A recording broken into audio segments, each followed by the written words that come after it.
Dobré ráno, tohle video bude vlog. Dneska prezentuju, zítra jedu za klientem. Myslím si, že tohle bude nabitý týden a zároveň bych vám chtěla trošku teď ukázat, jak vypadá ten můj život, který už jsem si trochu zabydlila. Dlouho jsme si neviděli, chyběli jste mi, tak pojďme na to. Dneska přecházíme na Google Workspace. Tak třeba je tady jakoby provozní věci u Humdrum a marketing u Humdrum, tak vidím, že to by se někdy spojit mohlo. Jo. Tak. Due date, zadávejte due datey určitě a přidávejte tam vždycky i nějakou hodinu, protože pak se vám to hezky zobrazí v tom kalendáři. Je to tam nastavený na PM, v noci hlavně kvůli tomu, že to je studentský program. Já přidávám AM, aby se mi to hezky zobrazovalo v kalendáři. Byli jsme tady na Mint Marketu a to se tady na tomhletom sněhu sáňkovalo. A sem jdu.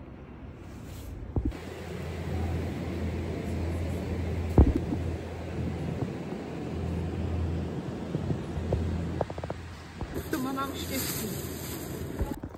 Celá tahle taška mě prosím vás vyšla na 322 korun. Mám v tom 8 kusů, 2 plišáky a ukážu vám to doma. Něco. Byla jsem se tam hlavně pro zimní, takže jsem si vzala tenhle svetr. Značka je to Kajku dost, tak. Značka je to Hugo Boss a brala jsem ho i proto, že i když je to nějaká kombinace, tak je tam pořád dostatečně přírodních materiálů v tom. Tady jsem si potom koupila takový menší cardigan. Tady je to 40% angora, 30% vlna a 30% polyamid, ale ze 70% je tohleto zase přírodní svetr. Jo, je to na něm cítit, protože kouše drobně. Ale jako, co jsem si zažila s kousavýma svetrama, tak tohle je ještě docela v pohodě. A mně se líbil tenhle límeček, přišlo mi to takové jako cute, roztomilé, takže jsem se rozhodla pro tenhle. Tohle je poslední svetřík, který je od značky Be Young. Já od nich něco mám, tohle je vyloženě dánská značka. A já fakt mám jako hrozně podobný svetr. Ale mně se mega líbilo, jak je to volný a trošku jinak střižený. A je to zase z nějakého přírodního matroše, počkejte. Je to ze 70, no tak tenhle svetr má úplně 70% bavlna a 30% je to len. Takže jako úplně geniální složení. Ale úplně jednoduchý svetr, takhle na cokoliv, zbožňuju, miluju, budu nosit 100%. A ano, uvědomuji si, že mám jeden podobný, ale ten je přece jenom střižený trošku jinak. Teď si možná říkáte, Jano, co jsi to koupila za hábit, ale já jsem na to taky koukala. Tyhle šaty jsou z kosu. Jestli znáte kos, tak kos je pro mě specifický materiálem a designem. Je to takový jako hodně elevated HM-ko a právě tady se to zapne u krku a pak to máte, můžete si to taky tady trošku vohnout, ale máte z toho takový jako šaty až skoro dolů. Já mám samozřejmě zmuchlaný, protože jsem si je teď přinesla. Mají kapsy, jsou neuvěřitelně pohodlný a ten materiál je, prosím vás, 100% vlna. Ano, jsem z toho úplně unešená. Tyhle šaty, prosím vás, jako všechno ostatní, mě stálo 40 korun za 100% vlněný šaty z kosu. Tak jako neberte to. Dobré ráno.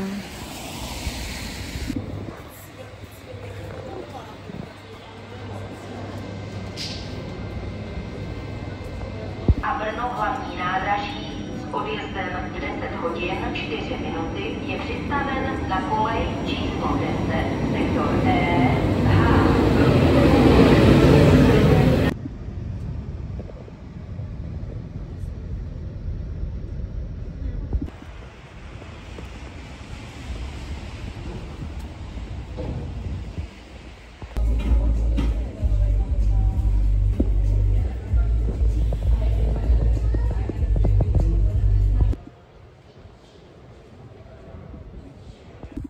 Pardon, jestli jsem vám to nenatočila, ale já jsem reálně se zbláznila a dotáhla jsem tu myčku sem domů v této obrovské krabici. Váží to celý přes 12 kg. takže samozřejmě, že jsem to totálně přecenila. Já tady na vás mluvím. Ale teď ji můžu zapojit, tu myčku, takže a jsem na sebe hrozně hrdá, protože tohle je myčka za moje peníze, který já prostě, všechno tohle to je moje myčka za moje peníze v bytě, který já si platím a zároveň jsem si ji donesla těmahle rukama, které jsou neuvěřitelně unavený, mám z toho mega radost. Nemůžu ji teď stát tady pod to, mám tam prostě takovou lať, budu dávat jí pryč, takže nebude to stát tady, bude to stát tady pod dřezem. Každopádně ta myčka se dá používat i tak. A já bych vám chtěla říct, že koukejte na to. Tak. Normálně to funguje. Jakoby, že ale asi tam je něco špatně. Vodu chce, no, tak se na to musím ještě podívat.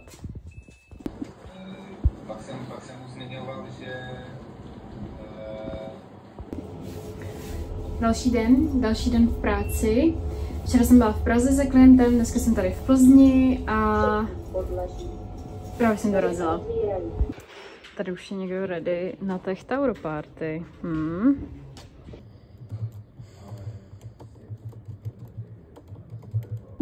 Čau.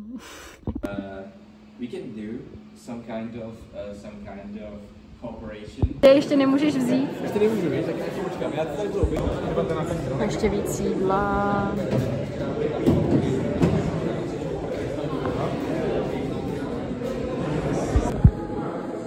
A jídlo. Tahle je strašidelná věc. No to i skáče, to teď ne.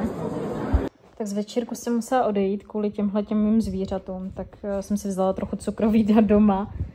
Koukám na YouTube, no. A byla jsem s nima venku, ty už taky papali, viď, no. Tak si tady teď spolu tulíme a hrajeme si. Natáčím to na přední kameru, takže bohužel ta kvalita bude hrozná, protože prostě mám rozbitý displej. Ale chtěla jsem vám říct, že jedu do Amstru dneska. Já dneska jedu do Amstru a jedu tam i se psama, takže a je to docela dost narychlo, ale zvládnu to. Každopádně jsem to moc nečekala, takže teďkon jsem vlastně ve fázi toho, že všechno plánuju, balím a ještě si připravuju trochu práci, že jo, protože jsem potřebovala něco dodělat.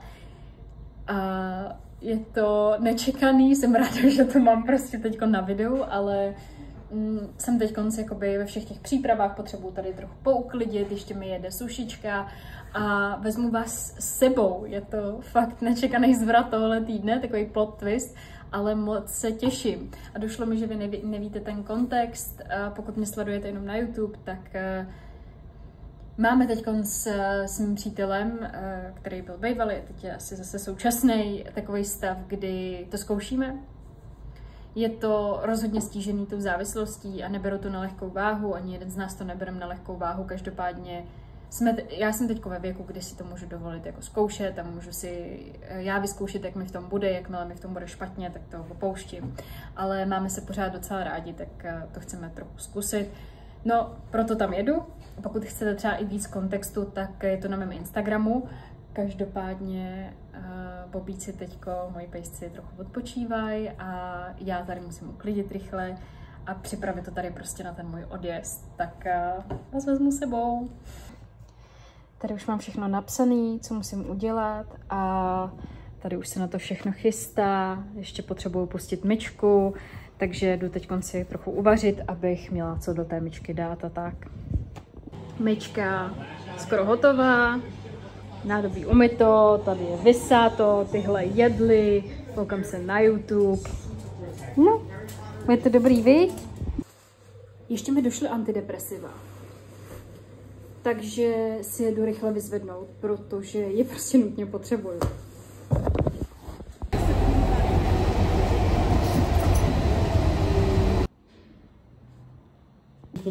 Už jsme v prvním vlaku. Tak, Kajouš ten to nenese úplně nejlíp, ale už má nasazenou ponožku proti hluku. Tady je Flokýš. Zatím jsme tu sami a uvidíme, jak to půjde. Snad to půjde dobře, viď? Jdem na robotu. Já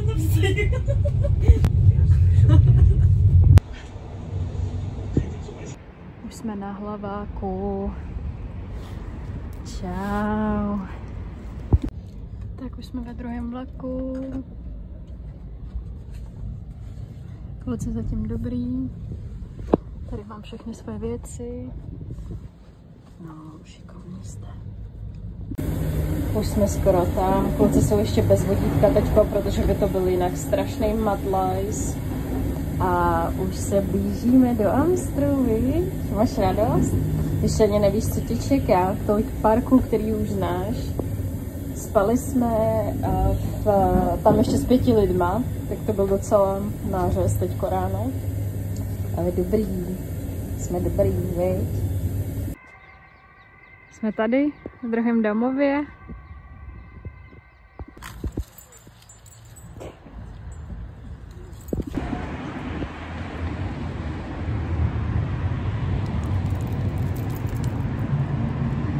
Já teď pracuji na prezentaci na zítřejší workshop a tyhle dva si hrajou.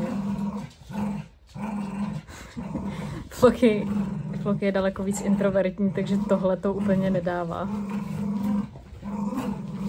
Prezentaci jsem dodělala a teď s klukama jdeme na procházku. Na procházce tady v centru Amsterdamu. Jsem jak máma moje, když dělá videa.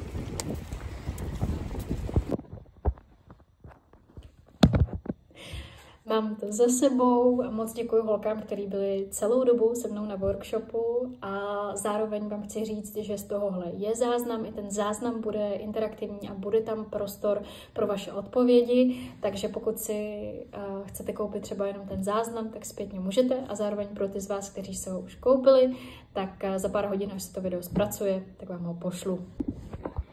Já jsem úplně zapomněla, že mám ten vlog rozestříhaný nebo respektive roztočený, protože já jsem onemocněla a reálně jsem potom strávila každý den v posteli. Nicméně jsem ráda, že jste se koukali. Nezapomeňte mi dát tady odběr a můžeme se těšit zase u nějakého dalšího týdne, kdy vám odhalím víc ze svého života.